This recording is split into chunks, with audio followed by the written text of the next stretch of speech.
they saw a trend. There were arcades popping up all over the country. They seized an opportunity.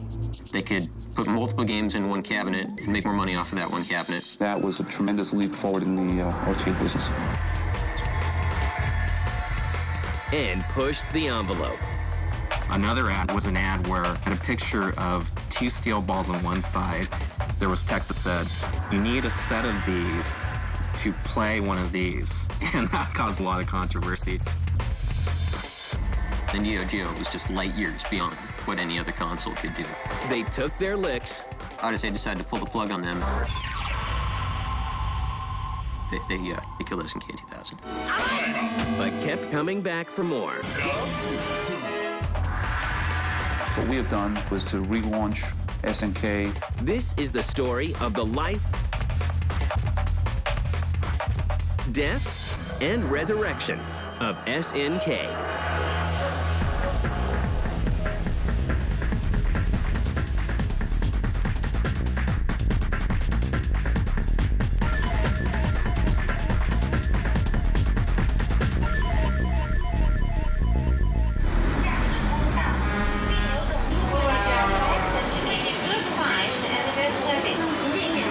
It begins in Japan at a time when arcades rule and every gamer has a quarter in his pocket.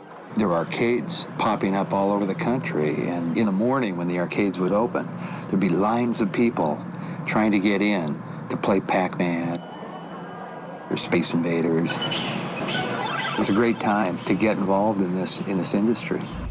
A man named Eikichi Kawasaki forms a new company called SNK. The company was actually founded, I believe, in 1978. SNK stands for Shin Nihon Kikaku. Shin is new, Nihon, of course, is Japan, and Kikaku, project.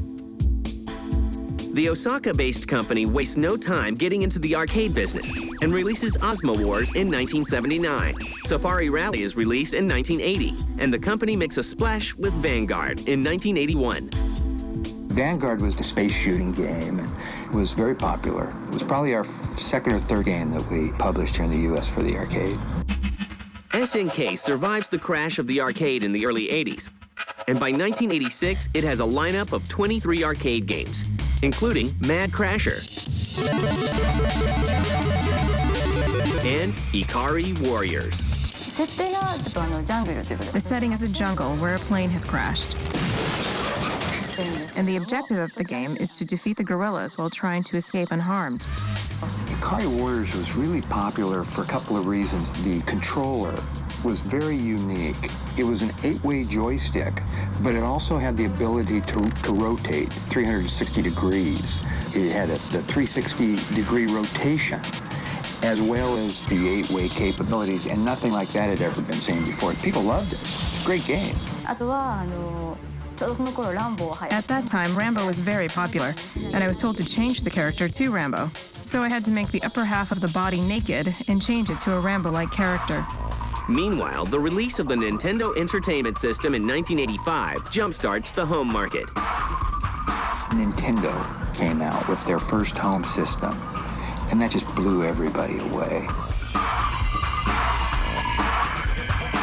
People were really hungry for video game content, and to be able to have it in the home at that time with the 8-bit system was just terrific. SNK wastes no time. We were one of the first 10 licensees from the Nintendo NES system. One of its first console titles is also one of its most innovative. Baseball Stars was really good. The attraction of Baseball Stars was that you can actually make your own characters in the game. This is the first baseball game that you can do that. There was something special about the cartridge itself in that there was a battery which was installed in the cartridge that allowed you to actually trade players, make changes to your roster. That was very unique at the time of the NES age.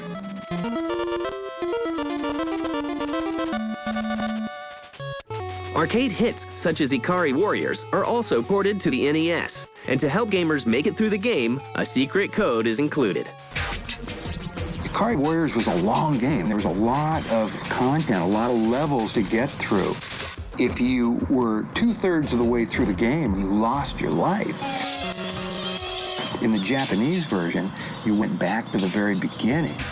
We asked if we could simply die at that spot and then recycle to that same location and pick up at the same place. So with a code, you could do just that. ABBA, that was one of the first sort of really cheesy continue codes. In fact, some people would argue the only way you could complete the game was by hitting ABBA to jump back in with another set of credits when you died. For the next 3 years, SNK continues making games such as Ikari Warriors 2 and Crystallis.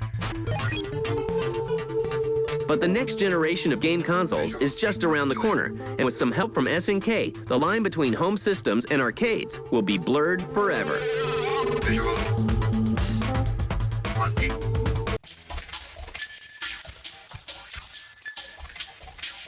By 1989, SNK is an established game company with a slew of arcade hits and a successful transition to the console market. But their next project isn't just a new game, it's a whole new approach to arcade machines called the Neo Geo Multi-Video System.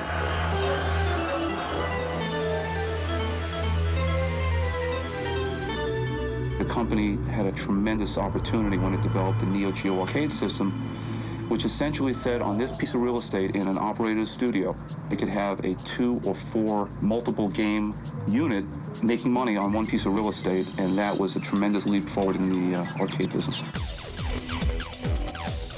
Operators could save money only having to buy games. They didn't have to buy an entirely new piece of hardware for every new game.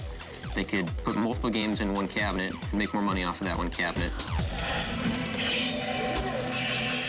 Even as the era of 16-bit console emerges, SNK has something much more powerful in mind. At that time, we had Super Nintendo beginning, we had Sega Genesis who had entered the market. We looked at the total landscape, and we still felt that there might be a place for an exclusive, special item that brought the total arcade experience home. The concept of the Neo Geo was to be able to play the same game software on both the arcade machine and the consumer hardware. In addition, with the changeable memory cards, there was the ability to connect between the arcade game and the consumer game. With the joysticks, we made it very much like the arcade joysticks. It's almost as if you're bringing the arcade home to the family. We made a product that no other manufacturer had. SNK releases the Neo Geo Advanced Entertainment System in 1991. The powerful new console has a price tag of $599, $400 more than current offerings from Nintendo and Sega. The Neo Geo home system was an incredible system. Other companies, Sega, Nintendo, NEC, they had systems that were obviously made for the consumer market. SNK just went the other route. They just made an arcade system. It's got the same chips, the same insides, the same graphics, the same sounds that you would see in the arcade version. It wasn't mass market, and we weren't going to try to make it mass market. We never looked at it as, let's get a 50% market share and beat Nintendo. We just said, let's bring the arcade game home. SNK, I think, believed that they could sell a premium product at a premium price and make money doing that because, at the time, the Neo Geo was just light years beyond what any other console could do. It was a truly arcade-perfect experience in the home, just absolutely no difference. But the downside was it had the price tag to boot. To market the AES, SNK starts an aggressive advertising campaign and goes after the competition. Neo Geo was a very expensive system. It was $600 for the machine. It's $250 for the cartridges. It was obviously too high for anybody to afford. Kent Russell, who was the VP of marketing at the time, knew that, straightforward marketing just wasn't going to work. So what he did is he came up with a very controversial ad campaign and just went after everybody. Some of our advertising back then got criticized, or at least it was definitely, provocative for its time. And one of his first ads, which is pretty famous, or infamous even, is the weenie ad where he calls everybody a weenie if they play the Super Nintendo or the Sega or anything. He said, why play with those limp systems?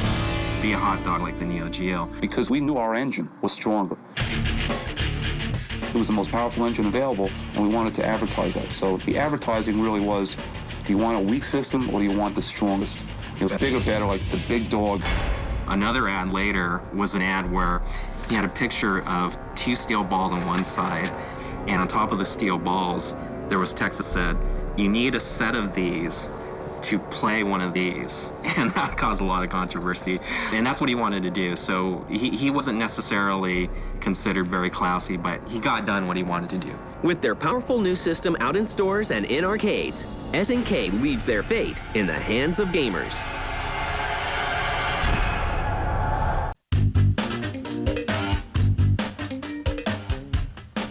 By 1991, SNK's Neo Geo MVS and AES systems are in arcades and video game stores across the world. SNK is banking on the idea of bringing the arcade experience home with its roster of games. The earliest games were a mix of sports and action titles. Baseball Stars was actually quite a cult hit as a baseball game. Then later on, you had a lot of fairly mediocre side-scrolling shooters and action games. Ninja Combat! Cyberlit. Magician Lord, that was a good side-scrolling action platformer. Luckily for SNK, the coin-op business experiences a rebirth, thanks to the success of Capcom's Street Fighter II. Street Fighter II came in the early 90s and defined the 2D fighting genre, and you saw a lot of other publishers and developers sort of hopping on board. SNK became, certainly the most successful company to follow in their footsteps. The first game was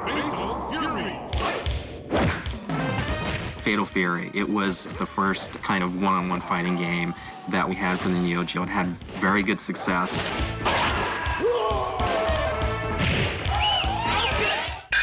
Art of Fighting was their second fighting series. Round one. Art of Fighting was the first 2D fighting game to feature a scaling perspective. The camera, such as it was, would move back and forth to accommodate either close-ups on really, really huge character sprites or a view of a really big background. Samurai Showdown came out, and that was really the game that just took over everything. It put SNK on the map.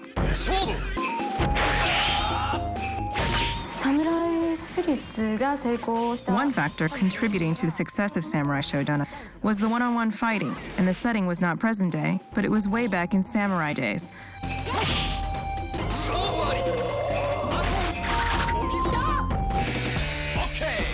King of Fighters was a great idea.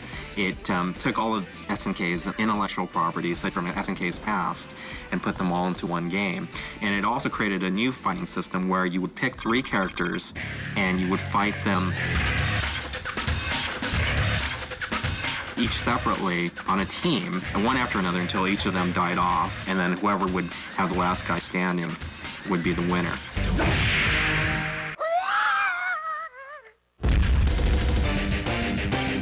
It's no surprise that Capcom, the creator of the Street Fighter series, and SNK become rivals.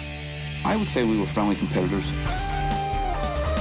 Capcom is, of course, famous for, if you ever played the Street Fighter Alpha series or the Capcom Versus series, there's a sort of cult favorite character, Dan, Dan Hibiki, the sort of goofy spin-off of Ken and Ryu. He was created as a sort of joke or rib by Capcom on the fact that SNK had, essentially sort of knocked off Street Fighter II to create its first fighting games. We had so many good games coming out that were really trying to take over the throne from Capcom. And the big joke, of course, is that Dan is the absolute weakest, crummiest character in the game. He's totally useless. And the funny thing about Dan is that he created his own sort of cult among Capcom fans who got a kick out of playing the weakest character in the game and, proving that, I'm good enough to beat you even with the lousiest character in this game. While its rivalry with Capcom boils over in arcades, SNK looks to revamp the Neo Geo AES to improve lagging sales. The Neo Geo CD was developed 2 years after the AES system had been brought home. AES system was wonderful, even though it was expensive. The cartridges, which were basically $200 and then $250 costs, it was just restricted. The Neo Geo CD was an attempt to solve the Achilles heel of the Neo Geo, which is the fact that the games cost, $300-odd. The Neo Geo CD was a CD-based version of the Neo Geo AES. The problem with the CD was it was slow. It used a single-speed CD-ROM drive, even slower than the double-speed drives in your PlayStation and Saturn. The games were afflicted with pretty much the worst load times in the history of gaming. Despite promising sales in Japan, where 25,000 units are sold in its first day in stores, the Neo Geo CD is a disaster in the US. The CD was a nobly intentioned abject failure. In 1997, SNK releases the Hyper Neo Geo 64 Advanced Arcade unit, but the system fails. SNK's dwindling profits are now coming solely from arcade games such as Metal Slug and The King of Fighters. In a bold bid to reclaim their losses, SNK will take on the king of the handheld market.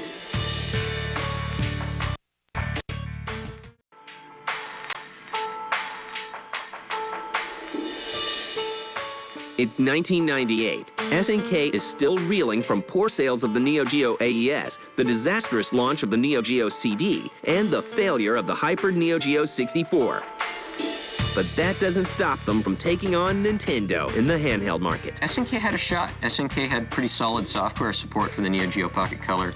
They managed to get some pretty good third-party games at the very beginning for the Neo Geo Pocket Color. My plan for the company was to get a 10% market share at our peak. Now, admit the numbers may seem small, but we got to be 2% of the market. The system fails. In Japan, only 10,000 units are sold. In the end, the Game Boy just proved insurmountable. At the same time, the arcade business takes a hit. There was a steady decline in arcades worldwide throughout the 90s, simply because of the popularity of console gaming. By 1999, SNK is in the red. The company is eventually sold to a Japanese pachinko company named Aruze. 1 year later, SNK is a shadow of its former self. The few titles it develops are rushed and unpolished. SNK, under their stewardship, puttered around with its later arcade games. But not all the news is bad. Round one. That same year, Capcom vs. SNK is released. SNK versus Capcom. Well, with SNK's characters versus Capcom's characters, up to now, Capcom had Street Fighter, and we had King of Fighters. We took these both to make a 2D fighting game. What kind of fighting game could two rival companies make together? It was like a dream match come true. Unfortunately, the majority of the profits for the game go to Capcom. Eventually, Aruze puts SNK into bankruptcy. Odyssey decided to pull the plug on them. They killed SNK in 2000.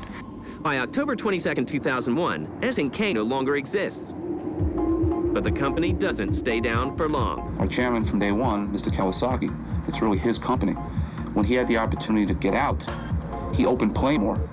Now, he couldn't use the SNK name, so the company he created was Playmore. Unfortunately, the former SNK went into bankruptcy in October 2001. But we were lucky that SNK Playmore could obtain the IPs for the original SNK properties. So today, here we are. They purchased the IP properties of the former SNK. So what they did about 2 years later was to rename the company SNK Playmore. So essentially, they created a new SNK. And its legendary family of games lives on.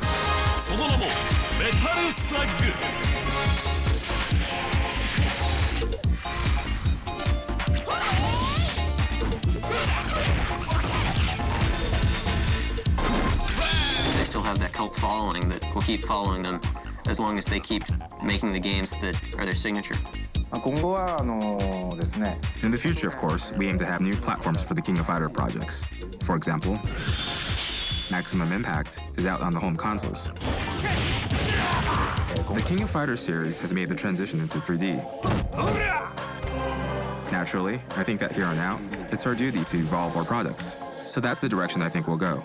If our fans demand it, we'll revive any of the SNK series. Rather than a revival, however, we would make a renewal.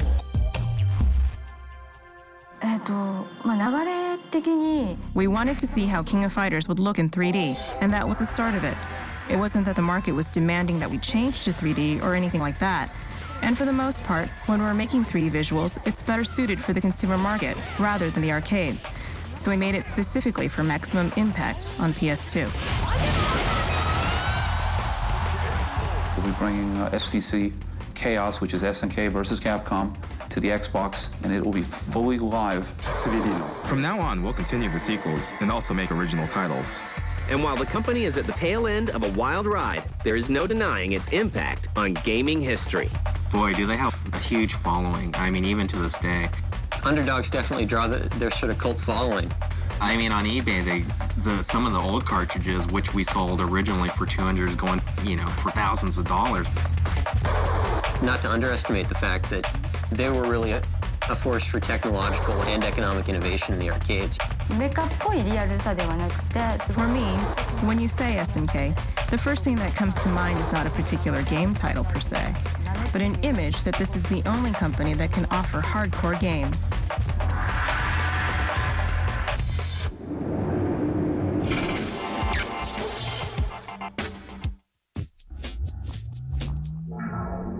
The hottest gear. The latest gadgets. All the things you need. And some you might not. Join Diane Mazzotta as Filter gets the lowdown on all the high tech at the Consumer Electronics Show. Tomorrow night at 10.